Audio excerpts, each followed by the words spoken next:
Hi coaches, so I wanted to do a video on some tips on responding in conversation. So I'm challenging you to send out those challenge group invites. So a lot of you are probably going to be confused on once you put that out there and you get 20 responses back, or you get people asking you, okay, I want to join, you're going to think, now what? And you may panic.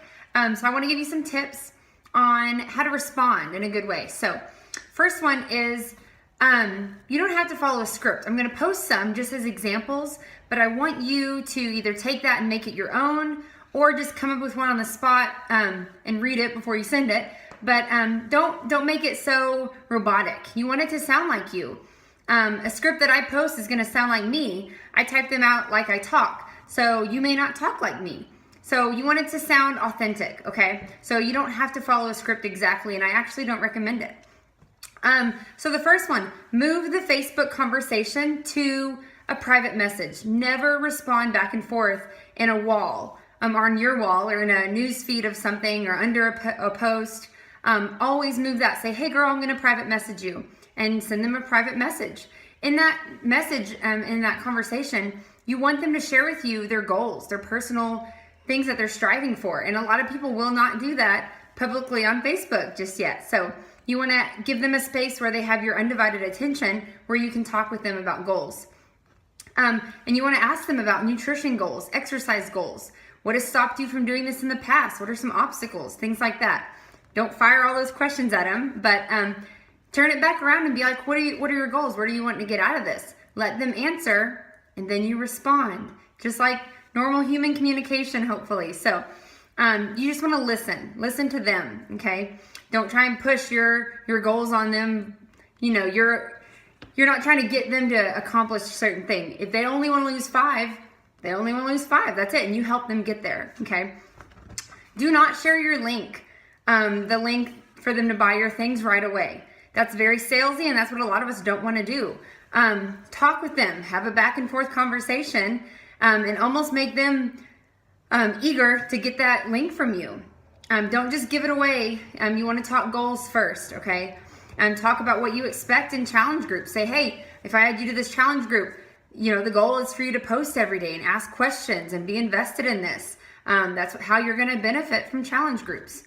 The third one is reread your message before sending it. Don't just type something and send it, or don't just copy and paste the script and send it. You want it to seem genuine and authentic. So a fourth tip is to breadcrumb information. If they say, hey, I'm interested, tell me more, do not just word vomit and send them a ton of information. That's overwhelming and it gets them turned off. So as you ask them questions and you're digging for more info and they respond, give details back in your answers to their questions, to their responses, things like that. So breadcrumb info throughout the conversation, and don't just send a huge thing of information, okay? Don't overwhelm them. You want to listen and ask. Don't be doing all the talking. This is about them. We're in the business of helping people. So ask them questions. Listen to what they have to say and respond. Don't worry about what you're going to say so much. Just listen. That's the most important thing. So a lot of these, I want to tell you, you may not sell immediately. It's rare that if 20 people want more information, you're going to sell 20 challenge packs. But all of these are planting seeds. You're planting information in people who are going to turn into customers and challengers later, okay? I had someone buy the other day who I first started talking to 6 months ago. That's a slow one, but they're not all going to buy immediately, okay? You're just going to get a few who will, but the rest are just going to be you building that relationship, and they'll come around when they're comfortable and when they've seen enough that motivates them to, right? So I want to leave you with one example. So say you're a waitress and you're out pouring coffee, okay? You go to one table and you say, hey, would you like some coffee? And they say, no, thanks. You don't quit your job and run off crying, right? You're not emotionally and personally invested in their answer. Same thing with challenge group invites. Some people are going to say no. Don't take that personal and say, oh, they hate me, or oh, I'm not going to do good at this. They don't want it. Move on to someone else and you'll get someone who does want coffee or a challenge pack. And then you come back around and ask them later. Waitresses always come back and say, hey, did you change your mind? You want some coffee? So keep checking in with people, but move on to those who do. Someone out there is gonna want it. Especially to get to your first promotion as Emerald. You need 2 people. everybody knows 2 people who want to change their life for the better. So the more you ask, the more yeses you're going to get back, right? So hopefully those tips helped.